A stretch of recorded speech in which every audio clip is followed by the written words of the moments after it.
What's the worst date you've ever been on? I met Kyle in person once. He told me what he expected from me, and not long after ended up with a restraining order. Here's my story. I was curled up on my couch, a half-finished mug of chamomile tea warming my hands as I stared at the glowing screen of my phone. The manuscript on my laptop, my leftover work for the day, had been waiting patiently for me to finish proofing its final chapters. But tonight I was distracted. Every time my phone buzzed, my heart skipped. It was Kyle again. We'd been talking for almost a month now, ever since I swiped right on him. I hadn't expected much. I'd nearly sworn off dating apps after a string of dead-end conversations, but something about his profile felt different. No posed gym selfies, no cliché quotes about work hard, play hard. Just a picture of him in grease-stained coveralls, standing proudly beside a beat-up Mustang he'd restored. "So what's your favorite book you've ever proofed?" he had written. I couldn't help but smile. Not many people cared about what I did for a living, at least not beyond a polite, "Oh, that's interesting." Proofreading wasn't glamorous, but I loved it. Books had been my refuge since childhood, and getting paid to spend my days polishing them felt like a quiet little dream come true. I typed back, "That's like asking me to pick a favorite child." But if I have to, there was this historical romance I worked on last year. The author's voice was raw, honest. It stayed with me. The dots appeared, then vanished, then came back. I get that. Stories should feel lived in, like they've got grease under their fingernails, like me after working on a car. I laughed. In texts, Kyle was a little unexpected, a little rough around the edges, but thoughtful. He worked in his dad's auto body shop, fixing cars for a living, and when he talked about it, I could hear the passion in his words. It wasn't just nuts and bolts to him. It was a legacy. It was a craft. So, for a story to have grease under its fingernails was an unusual way to put it, but I understood. I found myself telling him things that I hadn't told very many people, about the tiny 2-bedroom house I'd bought at 30, the way I'd filled it with plants and shelves of books until it felt truly mine, about my dream of one day adding a sunroom I could turn into a writing studio. And he told me about his life, about how he rented a small 1-bedroom apartment not far from the shop, how he wanted to expand the business someday.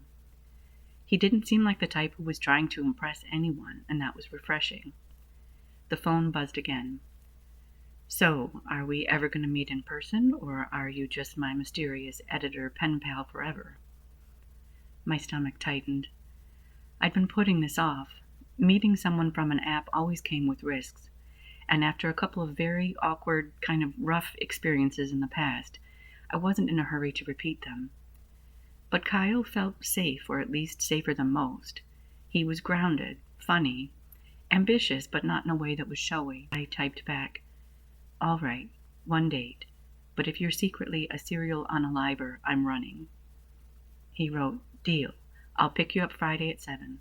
Wear something that makes you feel good." I set my phone down, my pulse racing faster than it should have.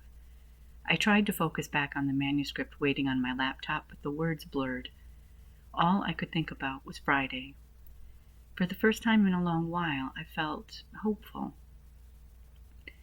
Friday night arrived faster than I expected. I'd stood in front of my closet for nearly half an hour trying on outfit after outfit, finally settling on a soft blue dress I always felt comfortable in. Not too dressy, not too casual, just me. When the knock came at the door, I felt a flicker of nerves. I grabbed my purse, smoothed my hair, and opened the door.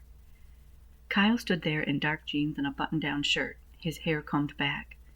He smelled faintly of motor oil and aftershave, a strangely wholesome combination. He smiled when he saw me, and for a moment my nerves eased. "You look great," he said, leaning casually against the doorframe. "Thanks, you clean up pretty well yourself." We walked to his car, an older but well-kept pickup truck. I slid into the passenger seat, arranging my skirt so that it wouldn't wrinkle. As he pulled out of my driveway, I asked, "So, where are we going?" "You'll see," he said with a grin. I assumed he had a restaurant in mind, maybe Italian, or maybe one of the new gastropubs downtown. I tried not to overthink it. But 20 minutes later, when he pulled into the parking lot of a supermarket, I frowned. I laughed hesitantly. "Did you forget something?" He shifted the truck into park. "Dinner." I blinked at him. Dinner? Yeah, he said easily, pointing towards the glowing entrance. Go grab the ingredients for tonight. I laughed nervously, waiting for him to clarify. Wait, you want me to shop? Yeah, for dinner. The confusion didn't lift. I thought we were going to a restaurant? Kyle chuckled, but this time it wasn't warm. Why would we go out to eat when I have a perfectly good kitchen in my apartment? My stomach twisted. Because you invited me on a date. He waved a hand dismissively. Relax. Just grab what you need. The words hit me like cold water. Wait, how do I know what to buy if I don't know what you're cooking? He turned to me fully, his smile thin and humorless. You're cooking. That's what women do. The air in the car went heavy. I froze, searching his face for some sign that he was joking, but his eyes were sharp, his jaw set. Excuse me? I managed. I'm just saying, Kyle said, his voice dropping lower, colder. You want a relationship with a high-value man? You gotta bring something to the table. So far, I'm not seeing it. My pulse hammered in my ears. What are you talking about? He leaned back against the headrest, shaking his head like he was disappointed. Look, I've got a good job, I work hard, I take care of myself. What exactly are you offering me? You proofread books all day, that's nice, but how does that improve my life? What I need is a woman who'll cook, clean, keep the house running, and drop everything when I'm in the mood. Give me a good time. That's what makes a real relationship. I stared at him, stunned.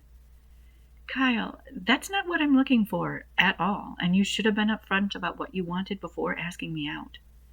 His laugh was sharp, humorless. Typical. Modern women don't get it. You all want to be independent, but when it comes down to it, you bring nothing a man actually needs. I don't want some bossy woman chasing careers and a bigger house. I want someone who knows her place.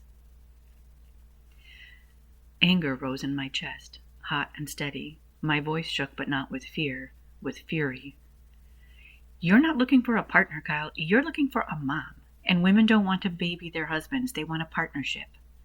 The words hung in the air, and both of us froze for a second.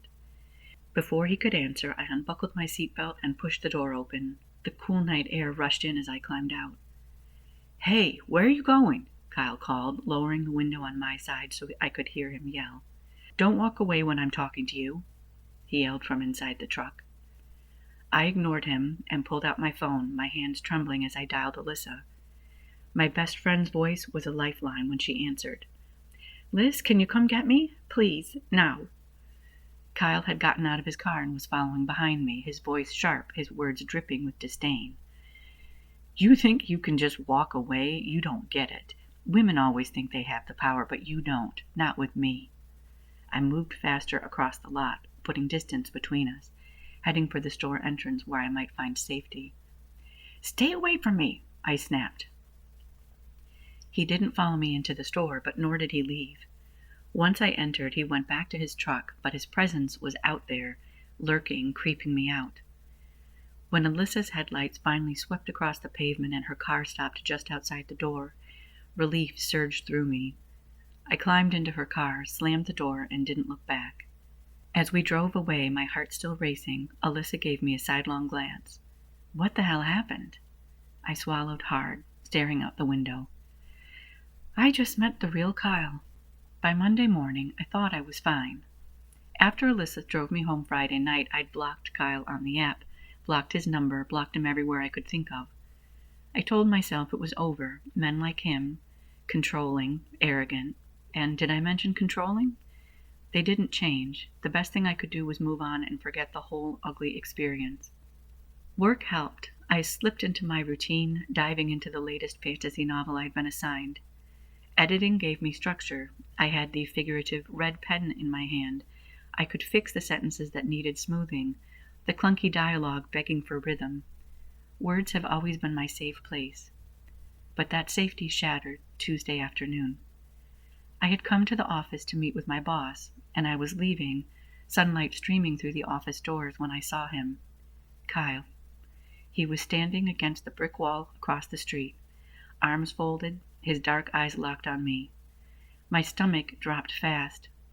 I usually worked from home. I didn't think I'd even mentioned the location of the office to him. He must have been following me. For a moment I just stood there frozen. Maybe I was imagining it, maybe it wasn't him, but then he pushed off the wallet and strode straight towards me, and the reality slammed into me. This wasn't over. My voice came out sharper than I intended. "What are you doing here?" He smiled, but it didn't reach his eyes.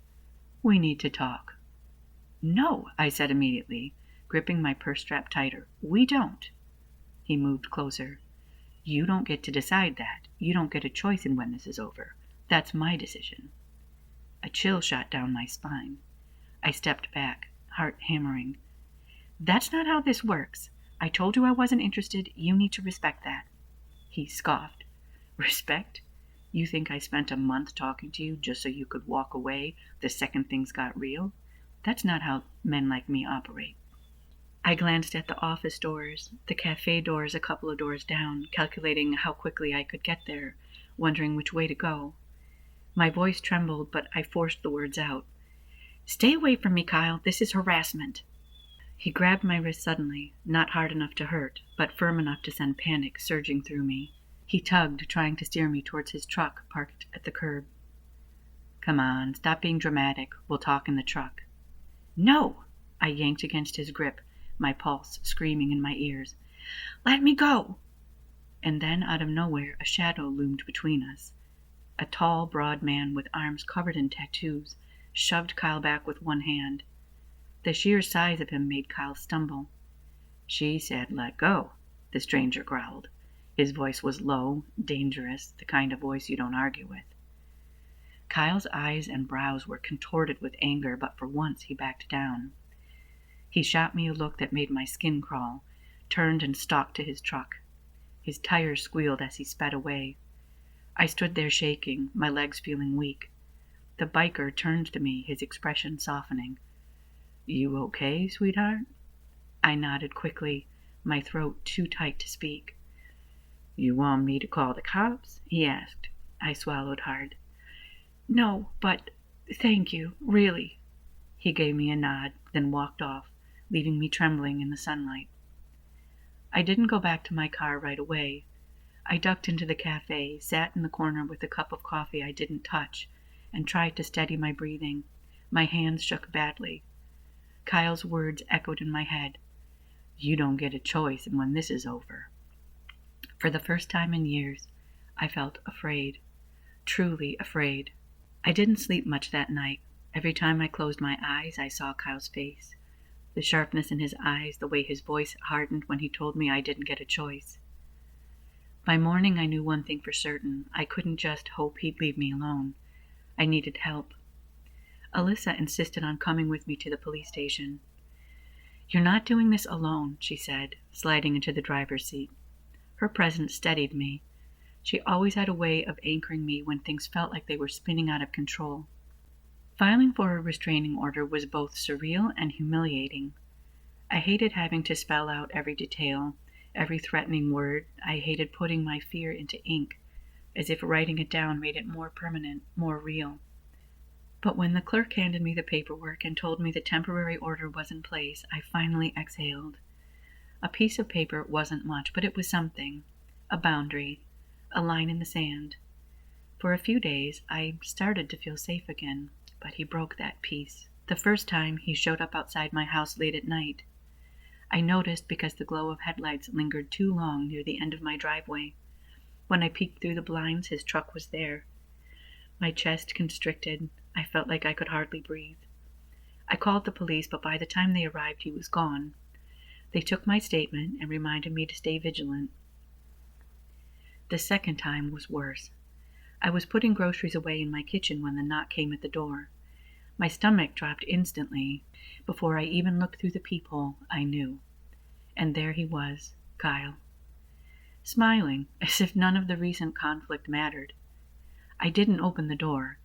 My voice shook a little as I shouted through the wood, "You're violating the restraining order. Leave now." "Come on, Sophia," he coaxed, his tone sickeningly sweet. Don't be like that. We had something good. You can't just throw it away. Rage pushed past my fear. Something good?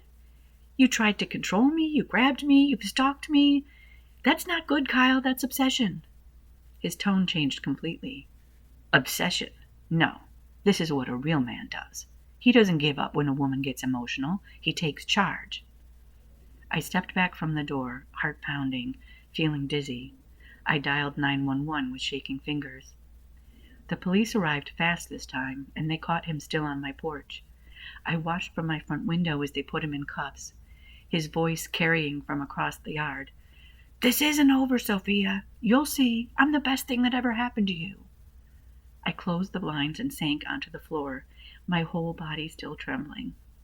Later, an officer contacted me to let me know that Kyle had actually had 2 bench warrants for his arrest in a neighboring state, for failure to appear in court and for motor vehicle violations. Nothing serious, but it would mean he'd be spending a bit of time in jail while that was sorted out. I felt a lot of relief, but I also felt some grief. Grief for the illusion I'd once held. Just 2 weeks ago, I'd thought Kyle might be someone worth knowing. Someone safe, kind, real. But the truth was undeniable now. He wasn't any of those things. He was dangerous. And I would now have to rebuild the pieces of my life he'd shaken. The weeks that followed felt like coming back to life after a storm. With Kyle in jail, I could breathe again, for a bit, at least. But breathing didn't mean forgetting. Every creak of the floorboards at night made my pulse quicken. Every unfamiliar car that slowed near my house sent me to the window, hard in my throat. Healing wasn't quick. It came in small, deliberate choices. I threw myself into work, letting manuscripts consume my days. Words were safe. Stories didn't grab your wrist or stalk you at your job. Stories couldn't twist kindness into control. In fiction, villains were clear, and justice eventually was served. At night, Alyssa came over often. She filled my kitchen with laughter, cooked pasta while blasting music, and reminded me of what friendship really meant. One evening, when she caught me staring too long at my silent phone, she set down her glass of wine with a thud. "You're not thinking of going back on those apps, are you?" she asked. I shook my head quickly. "No, God, no." Her expression softened. "Good, because you deserve better than another Kyle." Her words settled deep inside me. I realized then that it wasn't just about Kyle. It was about me. About how easily I'd let hope sweep me into something I hadn't questioned enough. About how I had ignored that little prickle of unease at certain moments, convincing myself I was overthinking. I wasn't going to do that again. Weeks had passed, and I knew Kyle was out of jail, back to work at his job, and he still hadn't contacted me. I looked for him everywhere, but I hadn't seen him. Maybe a bit of legal trouble had convinced him I was not worth the trouble, and he'd simply given up. Maybe a cop had made things clear to him. Maybe a friend or relative intervened once they knew about his arrest. But for whatever reason, he seemed to be leaving me alone. One Saturday morning, I sat in the quiet of my living room, sunlight pouring over the plants that lined the windowsill. My house, my space, felt sacred again. I brewed coffee, curled up with my notebook, and began to write. Not edits, not someone else's words. Mine. The first line I wrote was simple. I choose myself. It wasn't about swearing off love. Deep down, I still believed in connection, in the beauty of 2 people building a life together. But I also believed in caution now, in trust that had to be earned, not given away on the promise of a profile picture and a few witty messages. If I met someone in the future, it would be in person. I'd get to know them through shared moments, through watching how they treated the world around them. No more blind leaps. No more screens disguising red flags. For now, I had my work, my words, my friends, and my home. And for the first time in a long while, that felt like enough. As I sipped my coffee and let the morning stretch before me, I whispered it again, just for myself. I choose me. And I meant it. Thank you for joining me for this story. If you enjoyed this reading, please hit the like button and subscribe so you don't miss future uploads. Leave us a comment and let us know what kind of story you'd like to hear next. This has been Tales by Rachel, where we breathe life into every story.